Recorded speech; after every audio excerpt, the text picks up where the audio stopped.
Vous écoutez l'émission Raconte ta ville ou ton village.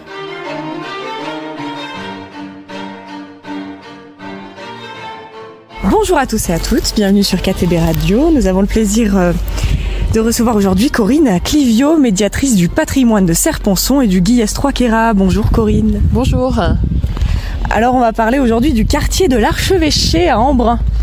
Oui, c'est un quartier qui est assez important en superficie, qui se trouvait au milieu de la ville, qui regroupe plusieurs bâtiments. Évidemment, il y a la cathédrale au beau milieu, il y a aussi le palais de l'Archevêché, il y a aussi la maison des Chanonges, il y a aussi la Tour Brune et il y a aussi la maison du Prévôt. Et donc dans ce quartier, avec sans oublier le magnifique jardin d'agrément de l'Archevêché qui offre une vue imparable sur à la fois la vallée de la Durance et puis les montagnes qui sont en face, et aujourd'hui aussi avec un petit bout du lac de Serre-Ponçon. Et donc ce quartier assez grand, il était cerné par des remparts, et ces remparts qui n'existent plus aujourd'hui.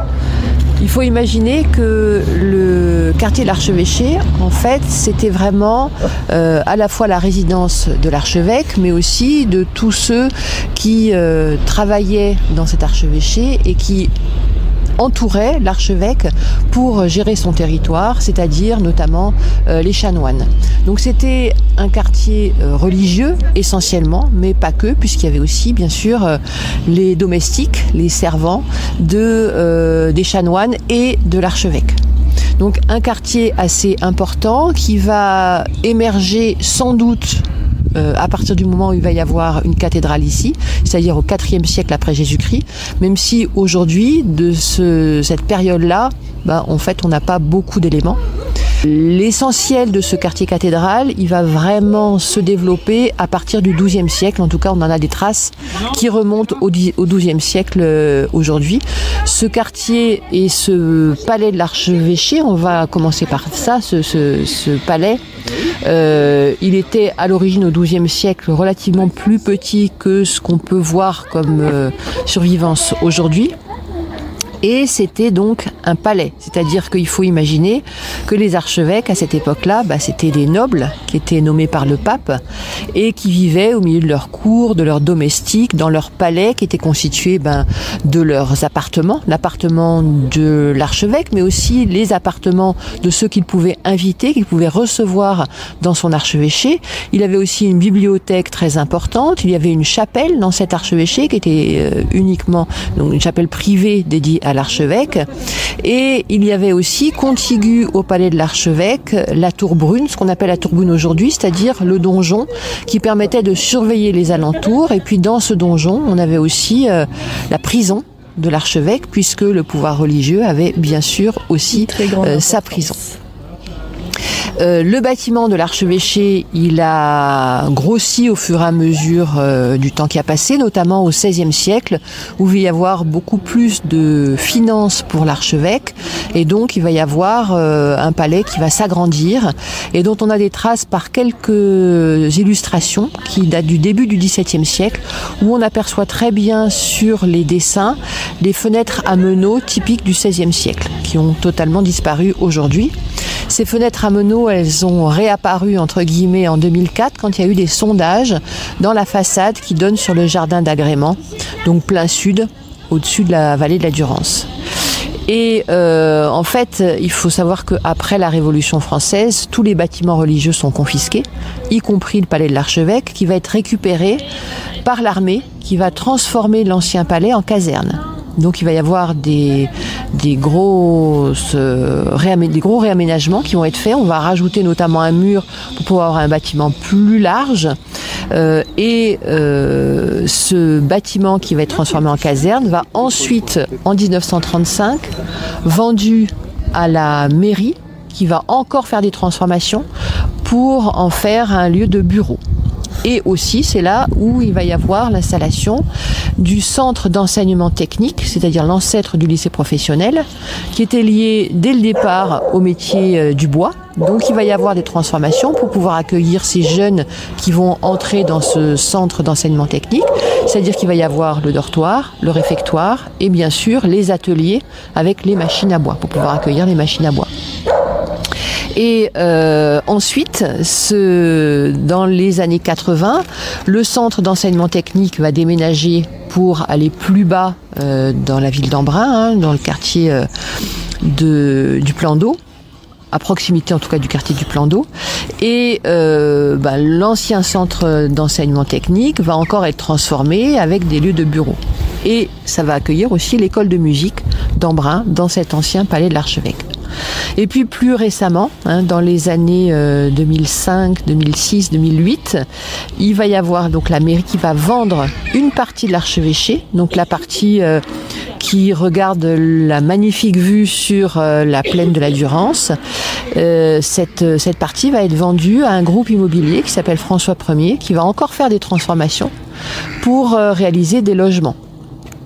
Et donc depuis 2 ans maintenant, la réception des travaux a été faite et il y a donc des gens qui vivent dans une partie de l'archevêché. Et la partie arrière du palais de l'archevêché va rester communale.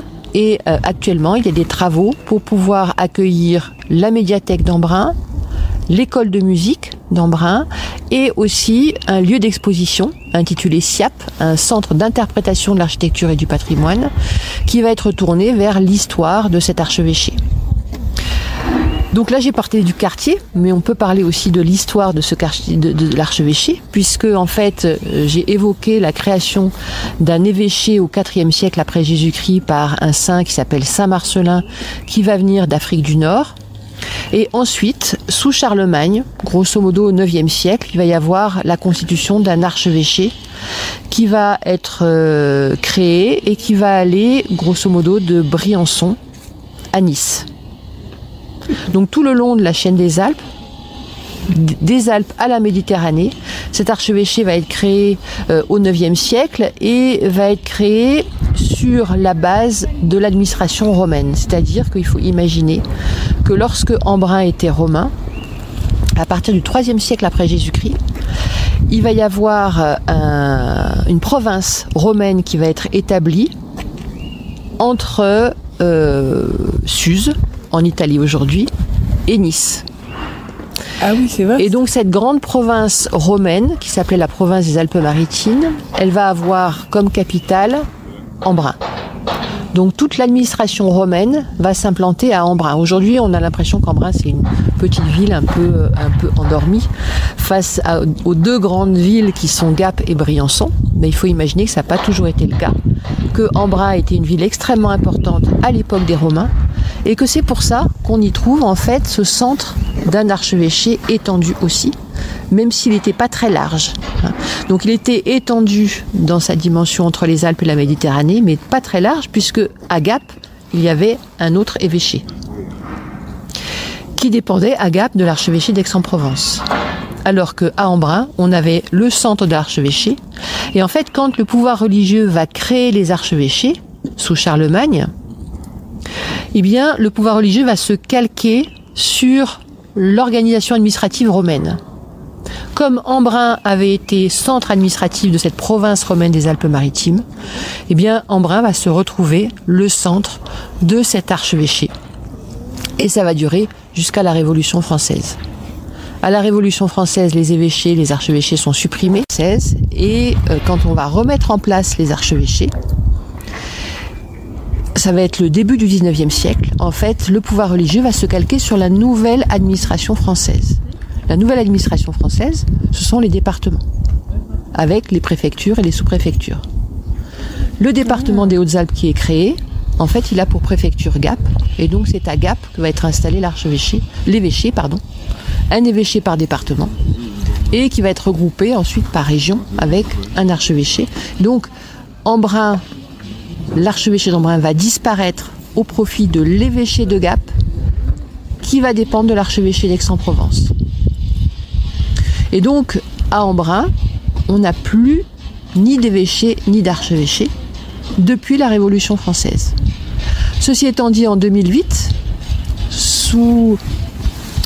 à la demande de l'évêque de l'époque, c'est-à-dire Monseigneur Di Falco, il a souhaité remettre dans le titre du diocèse cette histoire ancienne de l'archevêché d'Embrun. Et donc le diocèse a été rebaptisé diocèse de Gap et d'Embrun pour se rappeler de cette histoire.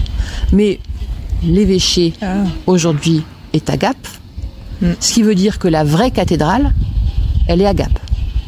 Donc celle qu'on appelle la cathédrale d'Embrun aujourd'hui, c'est une simple église paroissiale. Et ça fait une grosse différence parce qu'en fait les cathédrales appartiennent à l'État et les églises paroissiales appartiennent aux communes.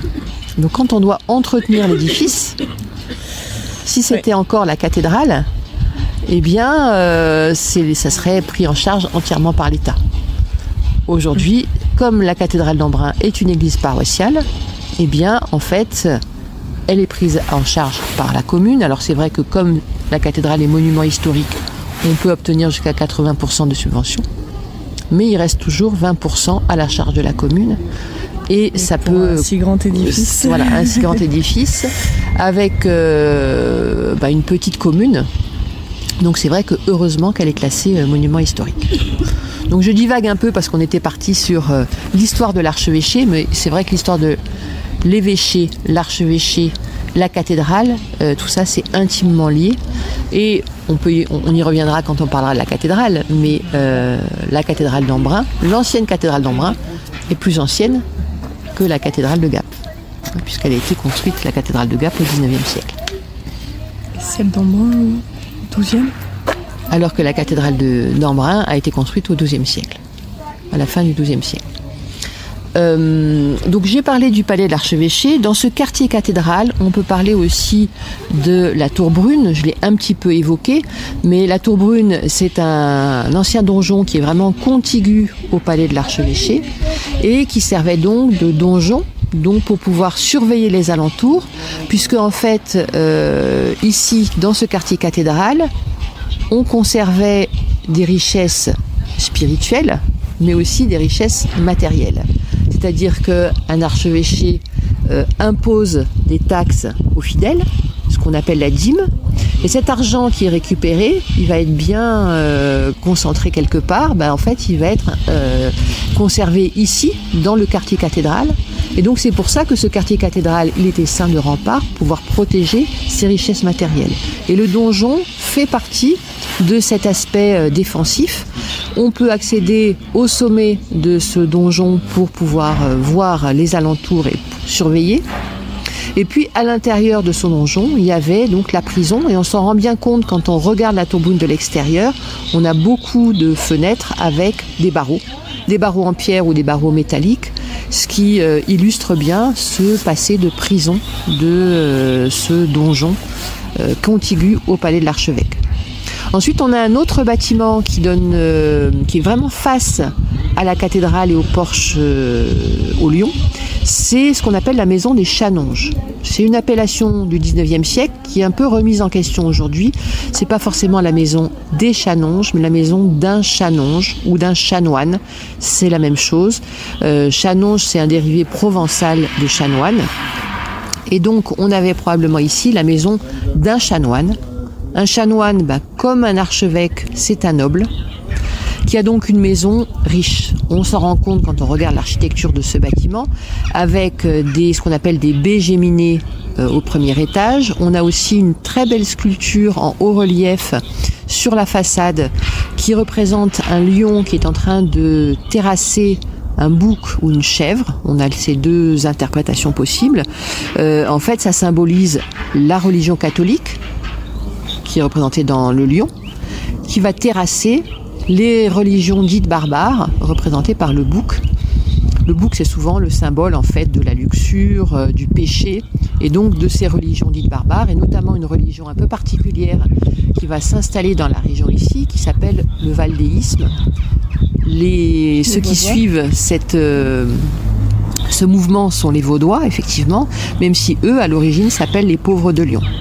Et ces Vaudois vont s'installer dans les vallées hautes dans la région, surtout dans le Briançonnais, dans le Queyras, mais il est probable qu'ils se sont installés aussi dans les vallées hautes de l'Embrunais.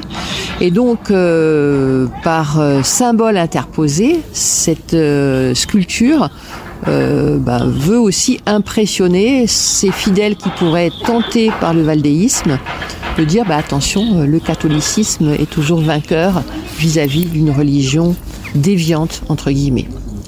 Et donc on a ces différents symboles qui sont à l'extérieur de la maison des Chanonges, et puis à l'intérieur on a des très belles peintures murales qui datent du début du XVIe siècle, qui représentent la légende de Saint-Eustache, et on a justement une peinture avec un cerf, avec dans ses bois la croix du Christ. Et on a beaucoup de similitudes entre Saint-Eustache et Saint-Hubert. Et Saint-Eustache est un saint qui va arriver plus tôt que Saint-Hubert.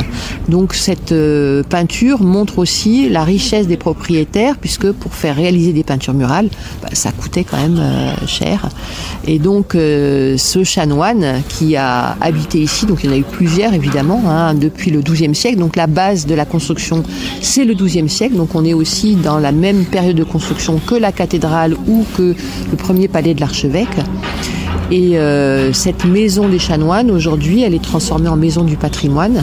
Elle est ouverte de Pâques à la Toussaint, avec des expositions consacrées à l'histoire et au patrimoine. Pourquoi c'est ouvert que dans cette période-là ? Parce qu'elle n'est pas chauffée. Donc pour accueillir les visiteurs, c'est un peu compliqué. Puis aussi pour que la personne qui serait à l'accueil reste là, c'était un peu compliqué aussi. Donc voilà pourquoi on a cette période d'ouverture et avec des expositions, donc une exposition permanente et puis une exposition temporaire qui change chaque année. Et cet été, l'exposition sera consacrée au Félibre, au Félibridge, donc une association qui a été créée par Frédéric Mistral et qui est particulièrement célébrée cette année dans toute la Provence, y compris à Embrun. Et puis il y a un autre bâtiment qui est un peu moins connu, qui accueille le presbytère aujourd'hui, c'est celle qu'on appelle la maison du prévôt. Le prévôt, c'est un des chanoines, et c'est le chanoine, on appellerait le comptable aujourd'hui, c'est-à-dire ou le trésorier d'une association. C'est-à-dire c'est lui qui va aller chercher les taxes, et c'est lui qui va payer ce que doit l'archevêque.